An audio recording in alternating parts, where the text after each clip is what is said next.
que les Ivoiriens ou la jeunesse ivoirienne ne s'intéresse pas à la politique.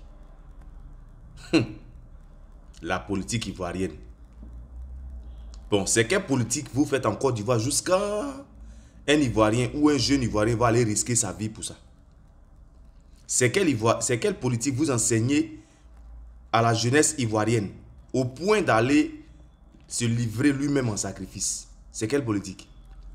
Politique où on fait du 2 poids 2 mesures, ou politique où quelqu'un est assis quelque part en train d'expliquer comment il a sectionné les tendons, comment il a rendu les gens handicapés, comment il a massacré les gens, comment il a ôté la vie aux gens, et puis il n'y a pas de justice pour lui. C'est de cette politique-là que vous parlez? Ou bien c'est cette politique-là que la jeunesse ivoirienne devrait faire? Ou bien auquel la jeunesse ivoirienne devrait s'intéresser? Non, mais c'est que vous-même qui êtes politicien, vous n'avez rien encore compris. Quand vous-même, où vous allez chercher vos soutiens là, en Occident, là, quand vous regardez leur façon de faire leur politique, et puis vous, votre façon de faire votre politique en Afrique ou en Côte d'Ivoire particulièrement, est-ce que c'est la même chose? Est-ce que c'est la même chose?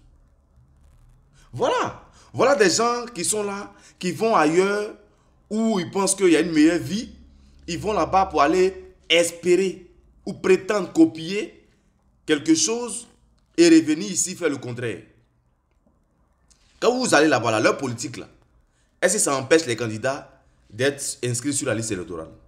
Est-ce que leur politique, là, c'est eux qui imposent une révision électorale à leur peuple, ou bien c'est leur peuple qui demande, ou bien c'est leur peuple qui sont en droit d'avoir une révision de la liste électorale avant les élections? Est-ce que vous avez vu, ils ont écarté des candidats? Est-ce que vous avez vu, ils ont tout mis en place pour occasionner des guerres ou bien un conflit? Non, mais vous dites que non, la jeunesse ivoirienne ne s'intéresse pas à la politique. Bon, on n'a qu'à s'intéresser à quelle politique? C'est quelle politique qui nous enseigne actuellement au pays ici? C'est quelle politique qui nous enseigne? C'est quelle politique qui nous emmène à nous-mêmes aller nous vendre? Il n'y a pas de politique en Côte d'Ivoire. Hein? Il n'y a pas de politique en Côte d'Ivoire. Politique où les gens, il y a des lois qui sont écrites et les gens ne respectent pas. C'est quelle politique? Politique où les gens veulent, c'est eux qui veulent donner des ordres aux gens qui sont censés diriger, aux gens qui les ont mis à la tête. Politique où eux, ils sont censés exécuter ce que le peuple veut et puis ils ne le font pas. C'est cette politique-là auquel la jeunesse ivoirienne devrait s'intéresser, non? Nous, on a toujours dit, on ne va pas donner notre... en tout cas, cette politique-là, ce n'est pas la même politique qu'on va enseigner à nos enfants. Bon, c'est dommage pour tous les petits garçons qui viennent aujourd'hui, qui naissent maintenant, qui commencent à voir clair et qui voient cette politique-là. Ça ne peut pas leur donner envie d'être politicien un jour. Ça ne peut pas leur donner envie de faire la politique un jour. Parce que c'est du n'importe quoi. Oui, c'est du gros n'importe quoi. Oui, oui. Autant faire la politique, autant bien faire la politique pour donner envie à la jeunesse de faire la politique. Faites la révision de la liste électorale.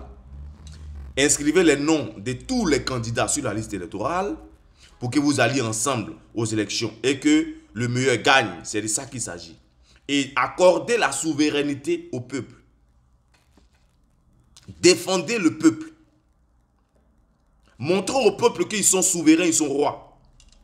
Mais non, vous êtes assis, vous dilapidez leur argent. C'est vous qui voulez monter sur leur tête. C'est vous qui voulez leur dicter les choses à faire. Aucun compte rendu. C'est du n'importe quoi. Voilà, on vient, on les déguerpit n'importe comment. On vient, on leur arrache les terrains. Il n'y a pas de défense. Il n'y a pas de loi qui est appliquée. Un individu sort d'ici, il quitte là-bas, il vient, il dit non, que lui, il a bras long, il a bras long dans le gouvernement, et donc on ne peut rien lui faire, même s'il t'arrache tout ton patrimoine. C'est cette politique-là auquel nous, on doit s'intéresser. Mais c'est que les politiciens n'ont rien encore compris. Autrement, ils font exprès. Parce que nous, on n'est pas idiots. Nous, on n'est pas bêtes. Nous, on a la tête. On a tout ce qu'il faut. Voilà. Si vous voulez nous enseigner, enseignez-nous bien. Autrement, gardez votre enseignement pour vous. Que celui ou celle qui a des oreilles entende ce que j'ai dit. Vive la paix en Côte d'Ivoire.